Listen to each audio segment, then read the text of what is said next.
Le 17 juillet 2012, dans la 20e vidéo, je terminais en associant John Charest à un esclave parce que M. John Charest ne comprend pas le sens du mot liberté. Je ne crois pas que la prochaine campagne électorale va traiter du statut d'esclave de John Charest ou que quelqu'un va oser comparer l'honoré à une poule qui couvre l'œuf du poussin de Milton Friedman.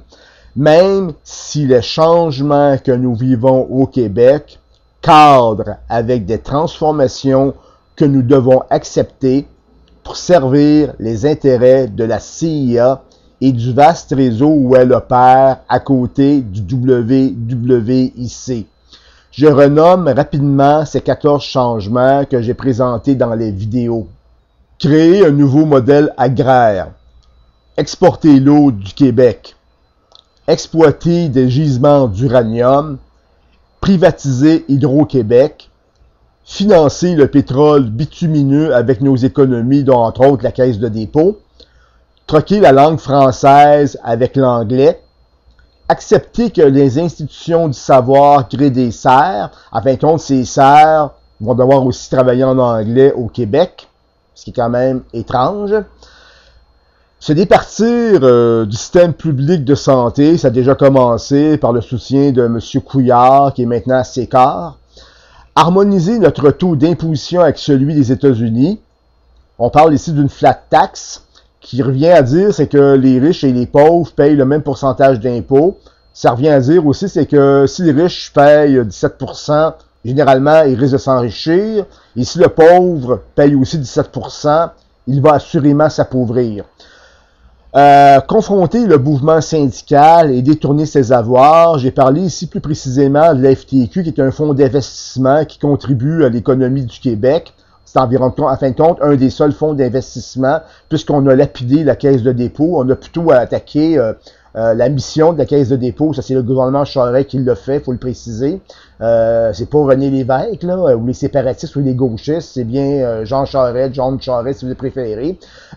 Faut aussi accepter que la sécurité du réseau prédomine sur les droits et libertés. À mon avis, l'exemple flagrant de cette tendance, c'est la loi Matraque, la loi 78 qui a été votée par John Charest pour éviter que le mouvement étudiant fasse trop écho par des politiques anti-néolibérales. Parce qu'il y a une partie de la population qui est en train de se réveiller.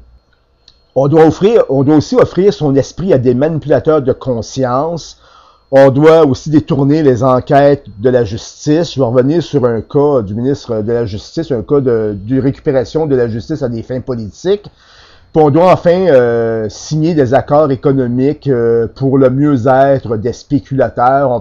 Je parle ici plus précisément de la ECG. Bon, je ne reviendrai pas sur les nombreuses accointances entre Charest, les amis du WWIC, des membres du Bilderberg, du CFA, de la Commission trilatérale et de la CIA pour mettre en chantier ces changements. Je crois par contre important d'actualiser le dossier. Depuis le 25 mars 2012, beaucoup d'actions s'est déroulées. En mai, Daniel Gagné, ami de Michael Sabia, a repris le poste de directeur du cabinet de John Charest.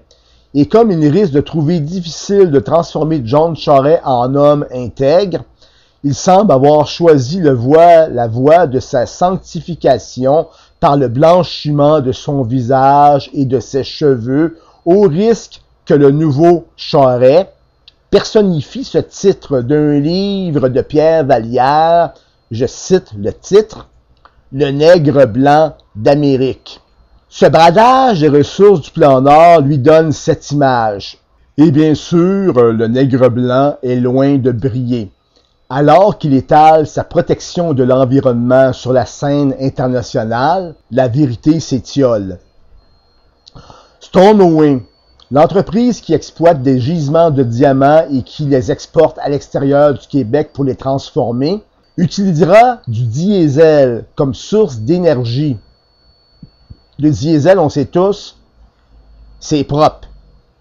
C'est une nouvelle façon de présenter le diesel en 2012. Ça va devenir une énergie propre. Bon, la raison pour laquelle que Stornoway ne veut pas utiliser d'électricité, qu'elle va utiliser du diesel, c'est qu'elle ne peut payer les 180 millions de dollars exigés pour la construction de la ligne électrique qui va la relier à Hydro-Québec. À ce refus, le ministre des Ressources naturelles, Clément Gignac, tente de son côté de blanchir la réputation du PLQ en affirmant ceci dans Le Devoir. Je le cite comme c'est écrit, comme il le dit.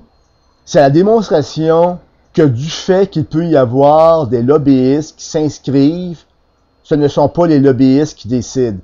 Bon, ce que M. Gignac dit, c'est qu'il y a des lobbyistes au Québec, il y en a beaucoup. Il y en a, la majorité sont inscrits sur la liste des lobbyistes, mais que pas à cause qu'il y a des lobbyistes alentour de Stornoway que les lobbyistes vont décider ce que le gouvernement va devoir faire. En fin de compte, ce que M. Gignac vient de dire, c'est que le gouvernement il est imperméable aux lobbyistes.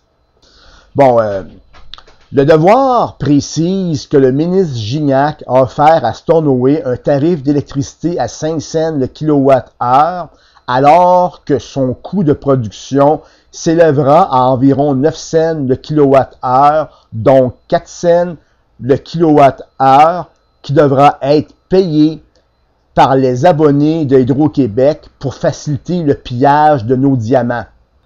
Le même ministre a défendu la facture de 287 millions de dollars pour le prolongement de la route 67 qui mène à la mine Stornoway. Cela, je le répète, pour profiter au pillage d'une ressource qui n'est pas infinie. Bien sûr, des groupes et individus critiquent ce bradage. Un exemple est l'Institut de recherche et d'information socio-économique, mieux connu sous l'acronyme de IRIS. Ce groupe a prédit des pertes de 8,45 milliards de dollars pour le plan Nord, qu'a répondu l'honoré du WWIC. La première chose qu'il a fait, il s'est présenté comme le blanc immaculé du Québec, en remettant en question l'objectivité de l'étude de l'IRIS, et a profité de l'occasion pour encenser l'étude de Sécar, qui annonce 147 milliards de dollars de retombées, donc entre moins 8,45 milliards de dollars et plus 147 milliards de dollars, il y a des méchants problèmes comptables. Bon, je dois présenter Sécar. Pour la personne qui ne connaît pas Sécar, je dois préciser que c'est une entreprise conseil où se retrouvait Raymond Bachand, le ministre des Finances de l'honoré du WWIC, et actuellement Philippe Couillard, son ex-ministre de la Santé, qui a ouvert les portes de la privatisation, qui cause actuellement, sans doute, des décès prématurés chez les gens les plus démunis, des gens qui ne sont pas soignés à temps. Passons maintenant au lien entre John Charest et Paul Desmarais de Power Corporation, un des importants donateurs du WWIC. Bon, ces liens ont été immortalisés dans une vidéo envoyée aux médias par les énigmatiques Anonymous. Cette vidéo nous montrait Charest lors d'une fête au château de Paul Desmarais.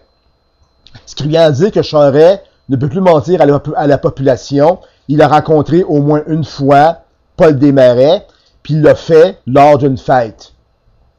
C'était la fête de la femme de Paul Desmarais, si ma mémoire est bonne. Continuons avec la Caisse de dépôt.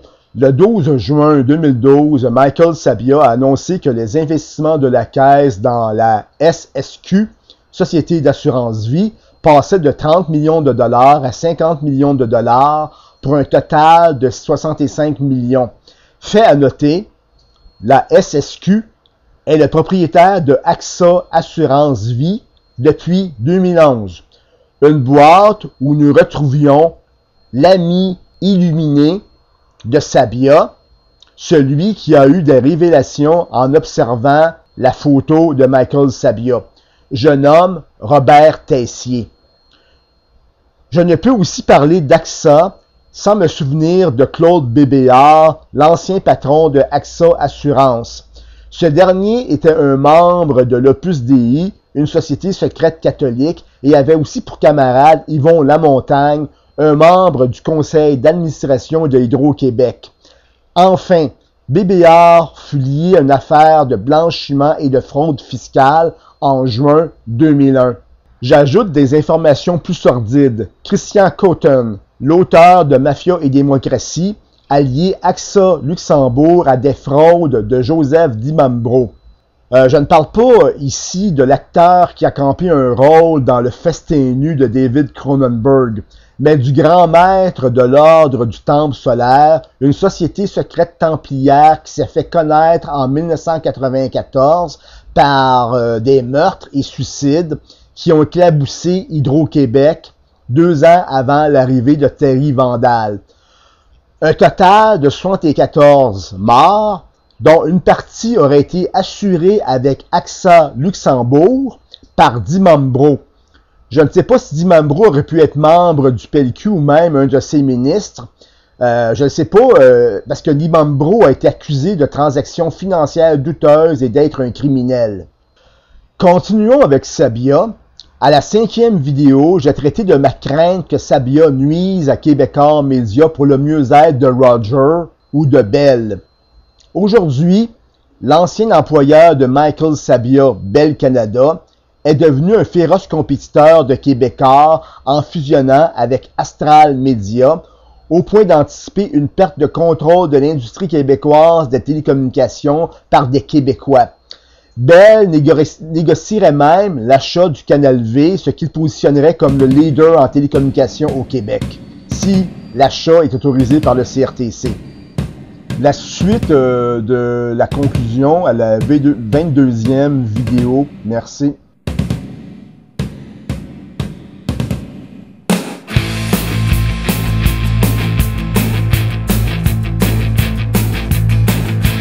Sommet du monde nous donne un haut le cœur, que ce soit d'Amérique, de Seattle ou d'ailleurs. Puisque la bête immonde dialogue à huis clos, le sang de tous ces gens parqués dans des ghettos. Fini le temps de dire et le temps de comprendre, puisque les dés sont pipés et truqués la balance. Nous baisserons point les bras, ne porterons pas le deuil, nous unirons nos voix, que Québec à Montreuil. SOS, humanité, SOS, SOS, liberté, SOS. Notre résistance n'est pas le fruit d'une hécatombe, mais une grève latente, blottie sous les décombres. Un monde qui ne sait plus faire la différence entre un matin de mai et un ciel de novembre. On cavalier, on ne pourra faire taire notre mémoire, et aucune bannière consumera nos espoirs. Nous laisserons nos peurs à l'abri des regards, nous unirons nos voix, de Québec à France. SOS, humanité, SOS, SOS, liberté, SOS. La course contre la montre commence à cet instant, plus d'une seconde à perdre pour quelques boniments. Si l'enjeu est de taille, il faut se préparer à forcer la muraille d'un tas de préjugés. Si le pouce est des pauvres et des riches agrandis, c'est qu'on mondialise au nom du Dieu profit. Nous ne laisserons pas champ libre à cet enfer, nous unirons nos voix de Québec à Anvers. SOS, humanité, SOS, SOS, liberté, SOS. Tous les sommets du monde nous donnent un haut le cœur, que ce soit d'Amérique, Seattle ou d'ailleurs. Puisque la bête immonde dialogue à huis clos, le sort de tous ces gens parqués dans des ghettos.